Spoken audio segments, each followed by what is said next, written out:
So I've heard a lot about the orphan train throughout my internships. So Well, it was a big train because they had a lot, and they were planned, most of them were planned by the place in New York. Sisters got it done. In other words, they would know that so-and-so was going to get a little boy, so-and-so was going to get a little girl. And they were in the age of, I would say, from 10, 11 years old and younger.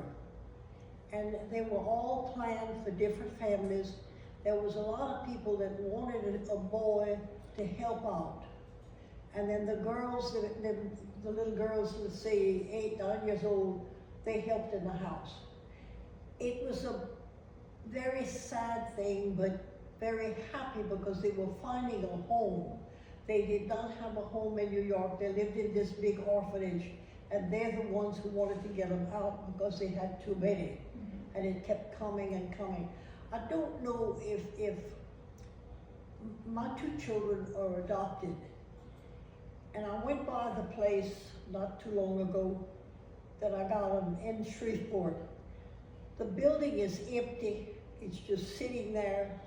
And when they tell us on the Catholic paper what Catholic Charities does, it doesn't list any adoptions at all.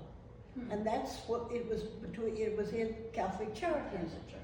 But these children here, my grandfather adopted one. I never did know the man's name. We called him Yank. because he was from up north, yeah. We called him Yank. But I saw him when I was, the last time I saw him I must have been about 17 years old. He came to visit Mama. And it was an unusual thing for those English-speaking children to learn French. And it was Cajun French at that time too. So with the majority of these kids being from New York, how did coming here affect them? Or did them coming here affect our culture? Well, what was that relationship like? The ones that I really knew well all lived, and they had been adopted by people in Cottonport. There was a lot of them in Cottonport. They learned this language here. They had to, because there was a lot of people here that didn't speak English. I knew 2 or 3 girls that started school with me that couldn't say one word in English. It was all in French. So they had to learn that. And they had, I guess they had a pretty tough time, some more than others, because the intelligence had a lot to do with it. But the ones from Cottonport all were very prominent people when they grew up. They were in business. Some had a lumber yard, some had different things. But it was a struggle. Let's put it this way: they were scared where they were. They knew they were going to be better off than up north, and it was a worry to them on how they were going to do this. They had told them all of that before they came, but they still wanted to come, and they had a little good time. They had people that adopted them from. There was a lot from Cottonport, for instance. There was several from Mansoura. My grandfather was one. There was a lot as they went down. They'd stop at different places, and they had these children planned out for Moraville, for Simsport. As it went down, they let them off. And it was very, very well organized. The sisters had done a very good job on it. And from what I can understand, it was a sad situation, but then again, it was a very cheerful one because they were finding a home. So these children that came in on the orphan train, did they keep their names they were given at birth? Were they given new names? Some of them kept their names. Others took the name of the people who had adopted them. The ones in Cottonport, for instance, they took all the French names. That's how I don't remember them at all. But there's some that just didn't want to lose their names. They wanted to remember where they came from and who they were. And it was nice. In school, it was different because we were not used to those names. I don't remember any right offhand, but it was, well, look at here, who's that? And then they'd say their name and we'd say, oh, okay, and that was it. But a lot of them took the names of the people they did. There's some Lemoynes in Cottonport. There's quite a few. One of them had that business, the floor business in Cottonport. It was very, very famous place, and they did some good work. They were very well brought up into how you had to live and how you did this, and of course, again, the nuns raised you that way, and you didn't know any other way except how it was and how nice it was, and it was very interesting, to say that. But the train came every so often. When they got a load up north, they'd come with one, and they had the names of the people who were going to adopt them. They were all along the train track, different towns, different ones. And when the train stopped, somebody called out the name of the person getting the child, and then they figured out which one went to that. They were, it's a terrible thing to say, but they were very well labeled, and you knew, and they knew who they were going to. There was an organized process. Very, very much so. It was again, it was done by nuns, and you just, it was well done, and that's the way you did it. But it was a traumatic deal for some. They cried up a storm. They were used to the people they were with, and they were not. They knew what was happening, and they knew they wouldn't see. If somebody from Bouleville got one, and it was from Baton Rouge for another one, they knew they wouldn't see each other. Yeah, they were old enough to realize that, but it was a good thing.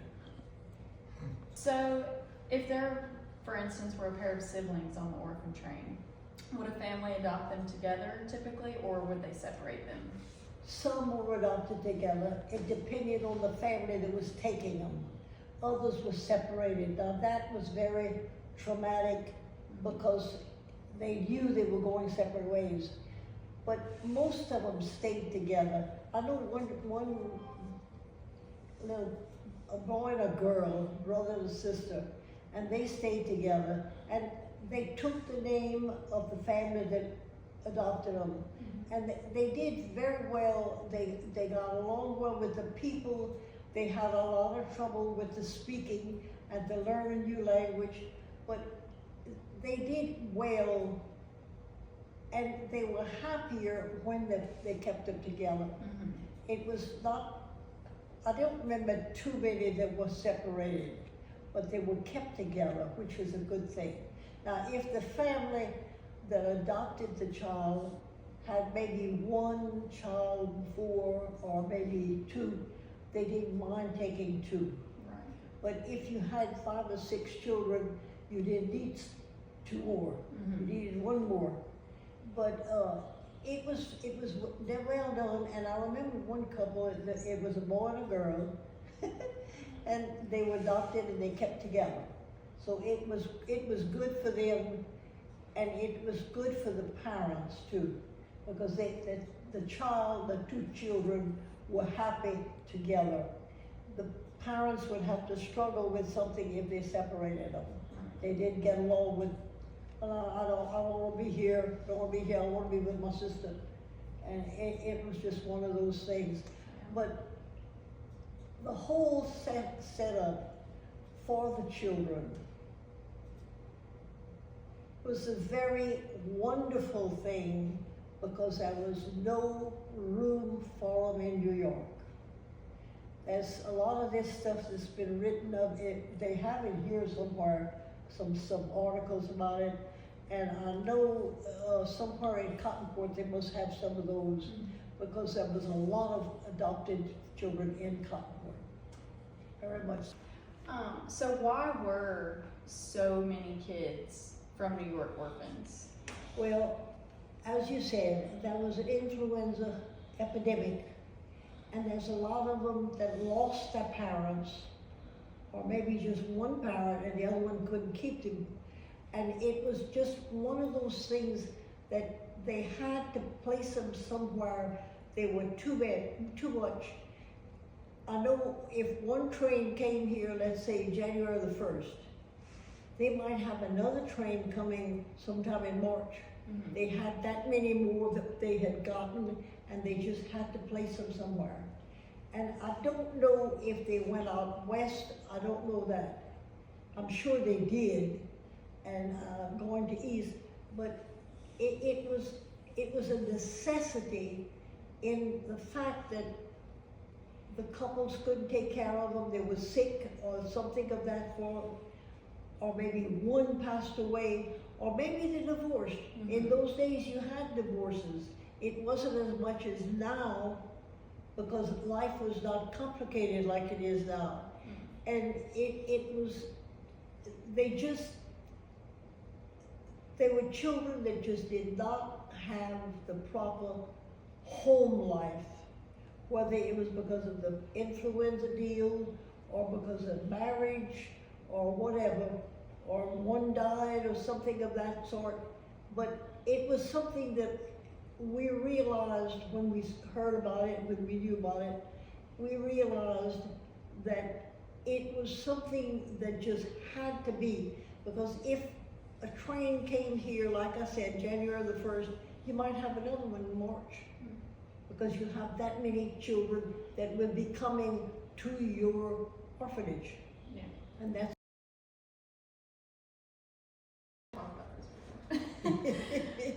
So tell me about the couple. I know we've talked about this a little before. Tell me about the couple that came and lived in the hotel here in Mansard.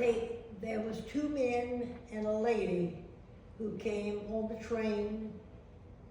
The 2 men were gonna be digging the thing over there, and she was pregnant.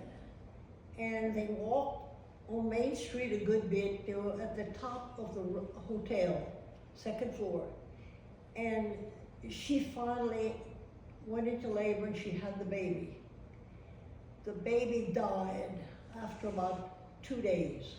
My brother's the one who buried the baby. It was a little boy. And she never got well over it. She died and they buried her next to the baby. The 2 men didn't stay. They went back up north, and I guess they went back to their families or something like that. But it was a sad situation, and there's a lady from Texas somewhere who dreamed the whole story. She never heard about Mansura. She came with her daughter to see what it was like, and she told me the whole story just like it was. She dreamed it. I've never heard from her again. She came and she visited and saw it just like she dreamed, and it was an interesting thing. But those people came and they did a lot of manual labor. Like I said, there were doctors, lawyers, rich men. That were out of work during the Depression. Yeah. But there was they just had no money. There was nothing anywhere, Mm-hmm. and they needed to support their family. So that's what they did. But it was sad, because you knew that they were old enough to know the problems they were in. Mm-hmm. So when you were younger, I know that you worked here at one point. Tell me about the kinds of imports and exports. You know, what would they bring in? What would they pick up? We had what you call a drummer, D-R-U-M-M-E-R. They stayed at the hotel, and they took orders from the stores and the people what they wanted. Mm-hmm. Sugar, flour, no eggs. We had all the chickens we needed with the eggs. Meats of some kind, but we had a lot of that, but they had to put some in there. sugar flour. Some had little deals that were made out of wood. Somebody was doing that up north, and they'd send them down. The drummers took orders for whatever that particular store or people wanted. At the time,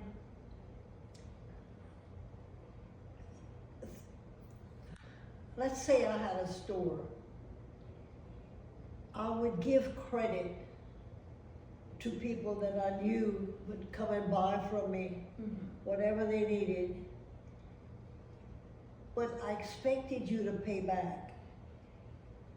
We had one storekeeper, he was related to me, they didn't pay him back. So he started drinking pretty heavy. Right behind the data processing center in Mansura was the jail. It was made of concrete blocks. He had some kind of fight or something and they put him in jail. He didn't come out, he killed himself in jail. He left a wife and a child. But it was the idea that maybe they could have paid a little something to him, but they didn't do it. And he needed his money. He had to pay the drummer when he took another order. He didn't have the money. But there's a lot that was like that. At one time, we had 11 stores, grocery stores. You had them at a block apart. They had different things, they handled different things. There were two of them, you know where the fish market is? There were two of them that were brothers. To this day, I couldn't tell you their names. We called them Letilovic. You understood what I said? Letilovic. I never knew their names. They had a store there, it was years and years and years.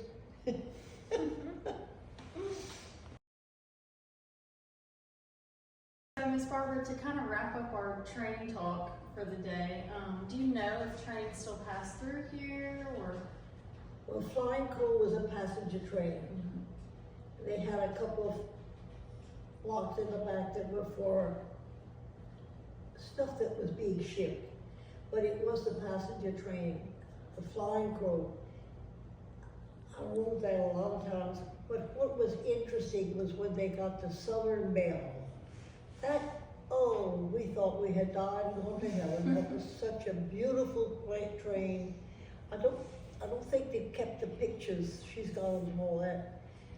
It was a very modern train, and that was in the 40s. Yeah, in the 40s. It was neat, it was clean, it had a dining car that was just out of this world. We just didn't believe we had that, it was coming. And like I said, they had this beauty contest, and it went as far as Kansas City, then it came back. And New Orleans and Kansas City was where it went. But everything was so modern, we were just floored. And the seats you rode in were just so comfortable. And then if you were lucky enough to go far enough, you ate on the train, and that was a thrill. They waited on you, they had uniforms, the waiters, and we were just not used to eating, traveling that far and that fast. You'd look out the window and you put your thing in your mouth and you look out the window, and it was just another world. It was nothing like the Flying Crow. So, Mr. Lonis, you're a caterer. Tell me, what are some of the main things that people request? Or is there anything that's specific to Mansura that you make? Well, Mansura is famous for the cochon de lait, which is actually a little sucking pig, which weighs 25, 30 pounds. And we hang it in fire, and we go ahead and spin it around, and it takes 6 to 8 hours to cook. And then all the trimmings with it is rice dressing, sweet potatoes, the coleslaw. We do a lot of that, and then jambalayas. We do quite a few jambalayas, Mm-hmm. and Did you naturally all the gumbos. Naturally. Hey, Yeah. you gumbo, Jugumbo, afivi. You're gonna have some of his tomorrow. ma'am? You're having some of his gumbo tomorrow. We're having gumbo tomorrow. You dinner. better make it good and don't put that in. Oh yeah, I'm gonna put that. Oh, Yes, ma'am, we will. Let's see. So I've heard a little bit about the French tradition of the boucherie. Can you tell me a little bit about that? Yes, years ago, there was very little refrigeration. So every weekend, every other weekend, the neighbors would take turns. They would kill a pig, and then they process the pig, make cracklings and boudin, hoggy cheese, and then everybody would go home with a piece of meat. And then the following week or 2 weeks, it would be somebody else's turn. So that's how it actually, begun. Seulement, c'est une boucherie, quand ils faisaient une boucherie. Ouais. Et eux, ils ont tous les parties de... Usually tous les pâtisseries. Yeah, beaucoup. the pot they used to use something to make the gratto, and then two debris, the four, the curd, the front side is the two fish sauce and sauce, and then the fish with boudin. They use the trip, the sun from the cochon, and they fit and blood pudding, some boudin with it. And then the fromage de tête. Later on, they take from the tête de cochon, they mis ça dans et avec le cison et ça fait un fromage. Ça, c'est un fromage de tête. Ça fait Un fromage de tête. un fromage de tête. Ça fait... Et eux, ils ont tous Et les... ça, c'est beaucoup bon, ça. Ouais, ça. Ouais, ça, c'est un délicatessen. Ah ouais, c'est beaucoup bon. Et but they use tous les morceaux. Ils use the cheveux, Les the crins. cochon, the crins. They use that for the paint roast, La peinture. peinture. Ça, je connaissais pas ça. Et quand C'est le cochon would prier for, il prend un jar, il catch the prière et tire. Ça, c'est usé tous les parties. Non, on a parlé des cochons. Est-ce qu'ils faisaient une boucherie avec les veaux? avec qui? Les veaux, les vaches? Ouais.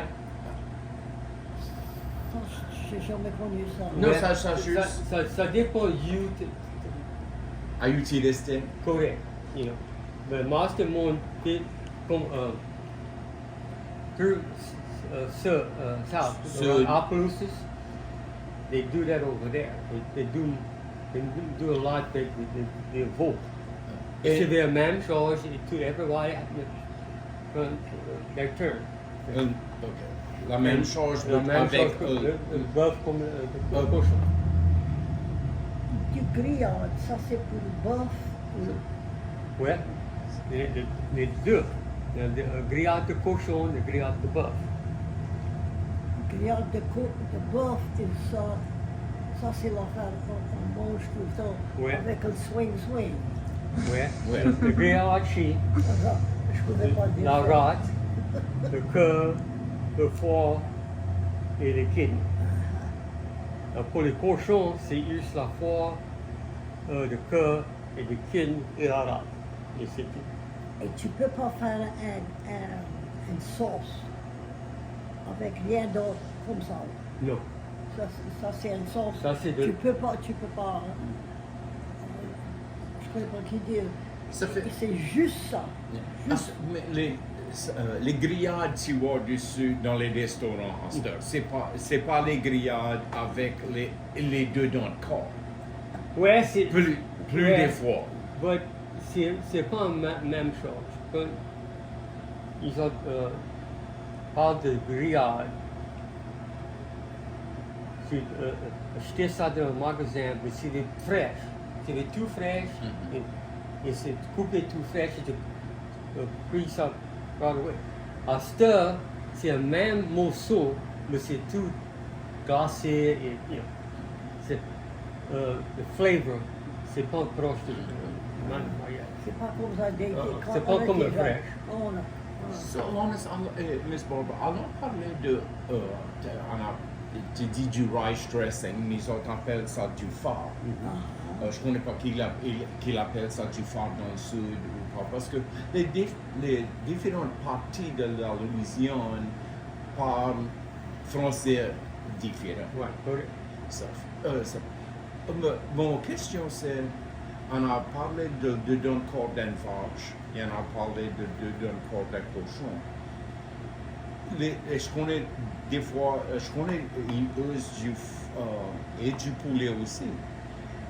Lesquels t'es plus usé pour faire du phare? À cette heure, c'est le poulet.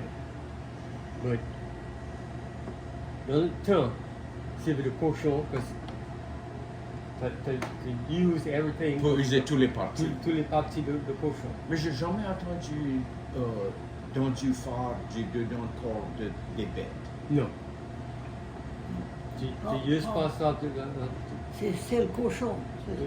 dedans de bœuf, de veau, c'est cuit ça à secret et ça fait un beaucoup bon sauce. La sauce.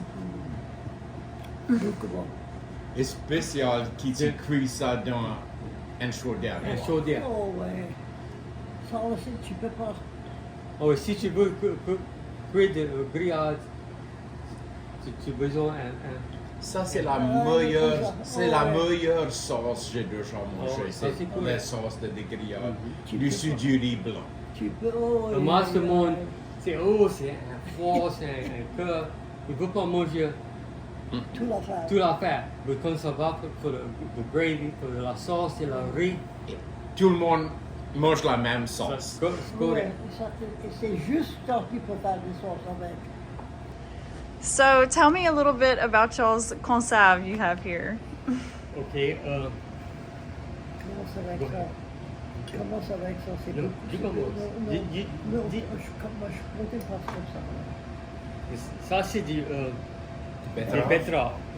Et, tu prends les betteraves fraîches et tu coupes juste les leaves, Les feuilles. les feuilles. Donc, cut the roots, les racines. Tu mets ça dans l'eau et tu cuis ça until c'est tendre. Tonne. Ok, tu prends ça et tu nettoies. Et tu prends ça et tu coupes en des slices. Et tu mets ça dans un jar. Then on the side, tu prends du vinaigre, sel, pepper, et du sucre. Et tu bring ça à boil. And you put that in your jar, and then you gotta tu mets dans l'eau bouillir pour 20 minutes. Et tu prends ça et tu mets le couvert on et ça forme un vacuum ici. C'est beaucoup joli ça. C'est un beaucoup joli Beaucoup. Et couleur. qui tu uses ça pour? Tu manges ça avec un riz et la sauce.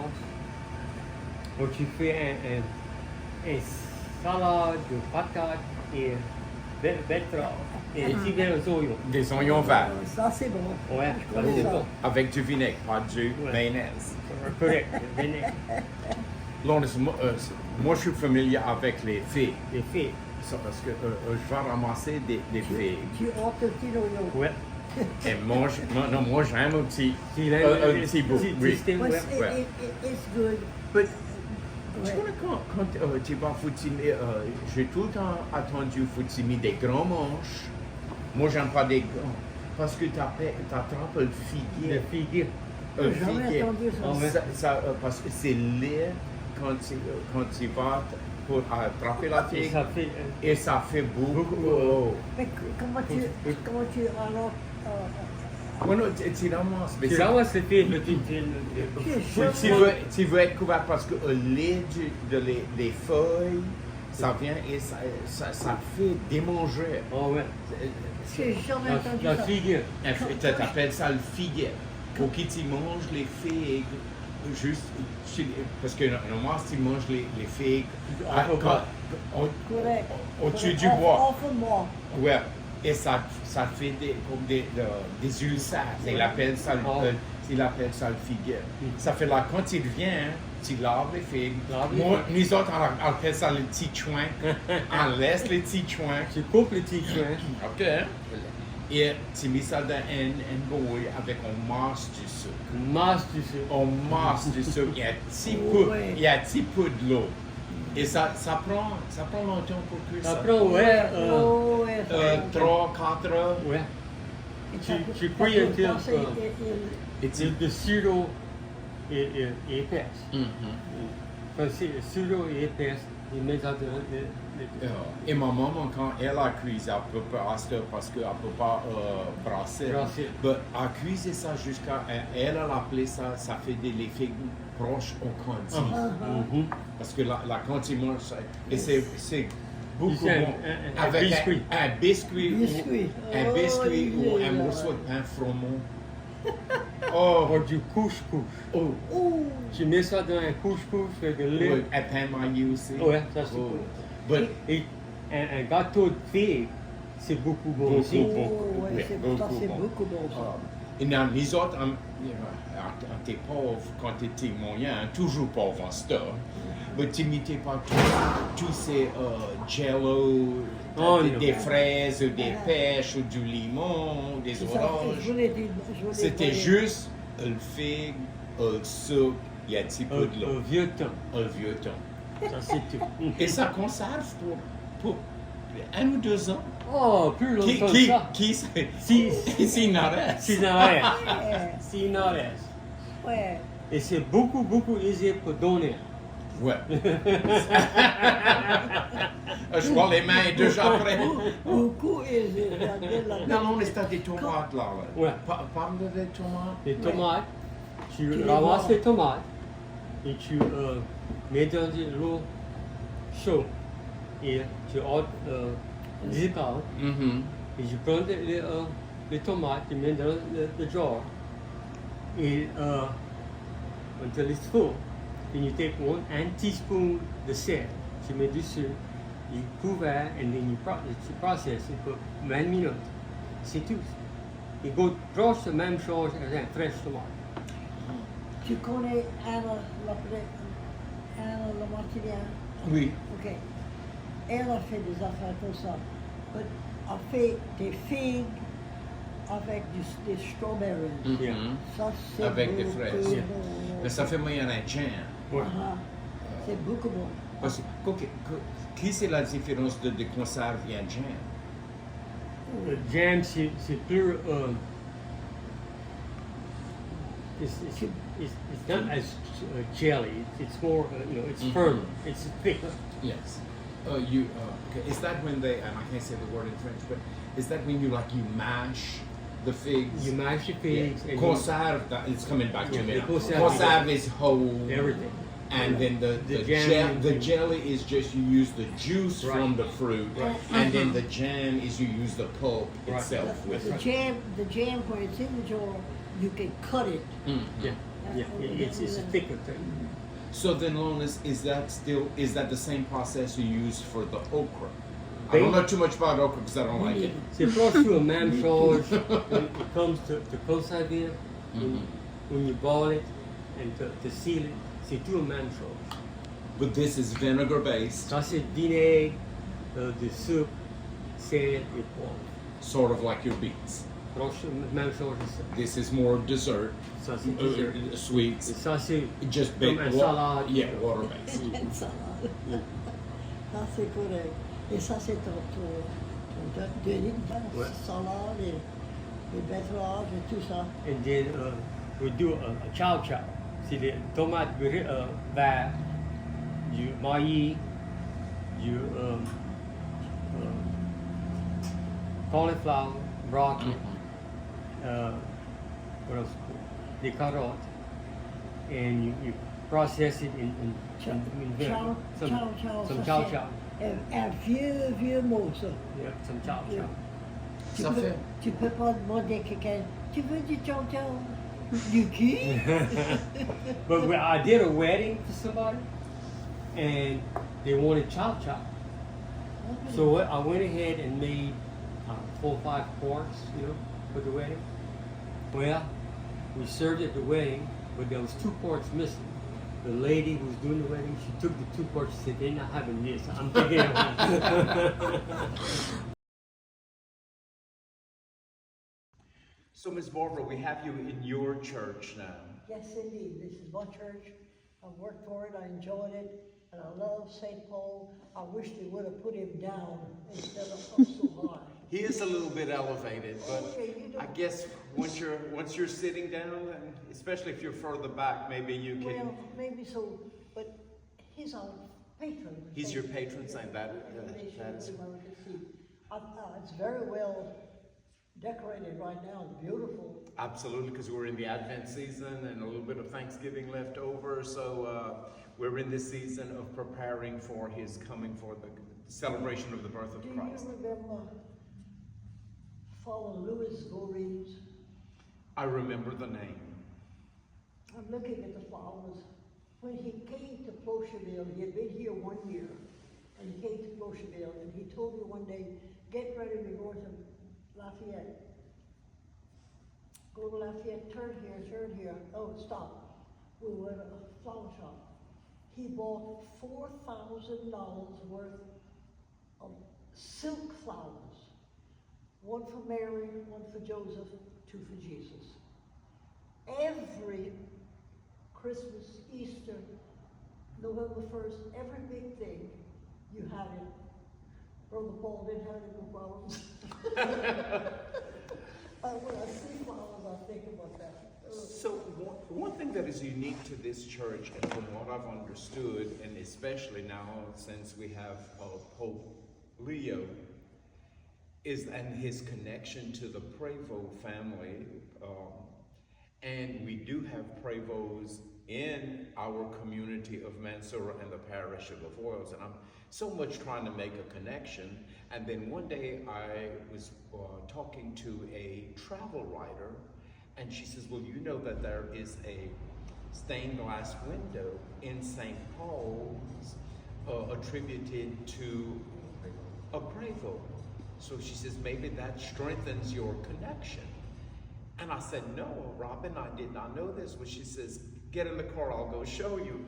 And I was like, and then she introduces me to this right here, this stained glass. It was in the old church, and they didn't want to lose it, so they made this thing here to put it in. So tell me, where was the old church? Right here. Right here. When they were building this one, we would go to church over there.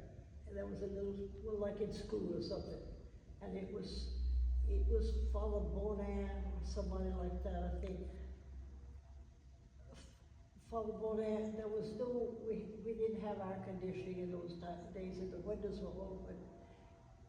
And he had a parrot that loved women. When a woman passed on the street, the parrot, He would whistle. so we in church knew that there was a lady Passing by. Father Buddha and his parrot. So tell me a little bit about the history of this window. Adras is the one that was for him. Adras was the son of J.C. Prévost and Anna. Anna was my aunt. J.C. had the last chance bar before getting to Hesper. It's still there, by the way. And Adras went to service, and he got killed over there. So the family decided to do this. They had a large family. They must have had 8 or 10 children, J.C. and him.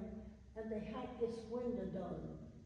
And we always were amazed at the colors in it. If you look at it, there's so many colors. And it's typical of a soldier dying on the field. He had a sister. Her name was Margaret, and she became Sister Juliana. Juliana just happened to be JC's name, Jules, and the mama name was Anna, and it just happened that way. She was a daughter of the cross. And there was a lot of different things in their family. They had a large, Dr. LaHaye, hi doctor, he's I guess a grandchild or a great-grandchild to Anna and them. His mama was one of their children. But we always look carefully, you see his hat. So I'm understanding, Ms. Boulder, that this is the only one that exists of a World War I soldier in the arms of Jesus. Is that correct? What does it say under his name? Does it say his age? I'll step away. Okay, Ms. Barbara, we're trying to make that connection with Pope Leo that in our last conversation. I'm trying so hard. And we see this picture here about the soldier Andras Prevost that died in 1918 in World War I. Do you think there's a connection with the Mansour Prevost, whether they spell it with an S or no S, to Pope Leo? Yes, I think there's a connection because his mama, Pope Leo's mama, was a Prevost in New Orleans. She was one of the Cajuns in New Orleans. And it all involved, when he was coming to America, I called one of the granddaughters, great-granddaughters, and I asked, I said, how far are you on your trip? What trip? I said, well, I thought you were going to see your cousin Pope Leo. Oh no, she said, we changed our mind. Well, that would make sense because so many of the people of Avoyelles Parish moved to New Orleans several years ago for employment. And it was P-O-V-O-T then. And they changed it. I can remember when they changed it. I was maybe in my teenage. They changed it with the S on it, and I never could figure that out, why they had done that. But they changed it automatically. Now, Philip Prevost was the principal of the school here. They had a big high school, and he was principal of the school. And there were different ones in the family. Adas was Philip's brother. There was a whole bunch of them. Guy Prevost, their brother, had a grocery store. We turned right by it, coming over here, as where it used to be. Elise Prevost married a Rigord. It was very interesting. She was a nurse in New Orleans. Nobody knew they were married. She had appendicitis. They operated on her, and she sent a telegram at Mr. Bienvenue's place telling him to go pick her up. She had to be at home. And she signed the thing, your wife, Elise. So that let it out all over town. But I don't know why they didn't want to have it done, but they were married a long time. They had several children. It was a large family. And my Tunt Nana, we'd call her Tunt Nana, she was my godmother. She was my mama's sister. But the Prevost with an S or without an S. The more we do research, and like when I was researching Mr. Andras Prevost here, some of his siblings, because his is P-R-E-V-O-T, some of his siblings, P-R-E-V-O-S-T.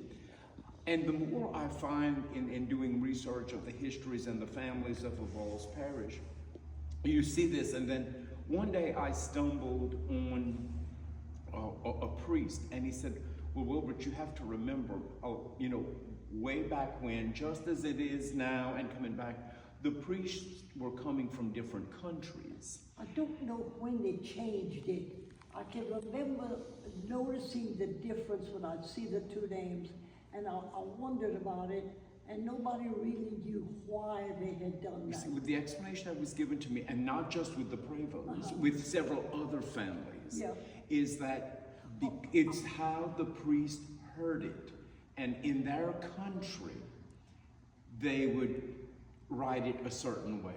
So if you had a priest from Belgium versus a priest from Holland versus a priest from Italy that was here, it's however it was in their country, and that's how they spelled it, because most of the times you went by baptismal certificate versus Oh, yes. the birth certificate. Okay. So that's the explanation that was given, and it really makes a lot of sense. Okay, you're talking about changing. Do you know the difference in a M-A-Y-E-U-X or M-A-Y-E-A-U-X? Okay. E-U-X stayed in Ransom. Pete and Alphonse were M-A-Y-E-U-X. They stayed here. They had a brother that went to New Orleans, E-A-U-X. That was the difference. They, down in New Orleans, they'd say Mayo, and here it was Bayeux.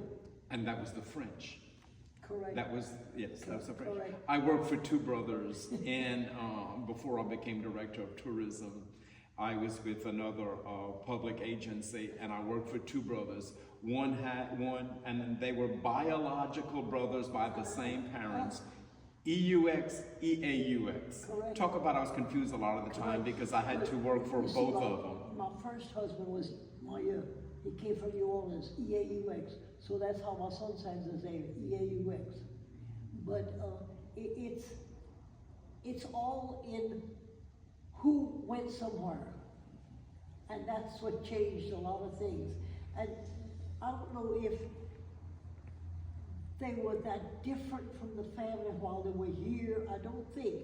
Pete and Alphonse and Sheldon were very close, very, I just can't see the difference. But when they go down to New Orleans, it's E-A-U-X, Mayo. Yep. Mayo. So, Miss Barbara, we're both leaving today from this church, St. Paul's, with homework. We've got to find that connection with Pope Leo, because I want to use that on my faith-based tour. Well, I'll have to look at mine too. I look at some of the things, I can think of some names. Look at Anna, Ida, Cleophas Tassan would be one that would be connected to the Brevos here. And then the next thing we need to do, it's a little bit too chilly today, but in the spring, we're going to the cemetery. Good. Because Oh, there's a Prevost priest buried in St. Paul's That's correct. Cemetery. So when you drive in, So, Miss Barbara, this is the family home where you grew up? yes, correct. Moved here in September of 1934. And Daddy owned all the way back to St. Jean Street, where the funeral home is. And there was one house between us and the funeral home over there, but not at that time. That was just one house, and it was a black lady who took care of us and did everything for us, and she took care of everything. Her name was Verdi Fullman, but we called her Bila.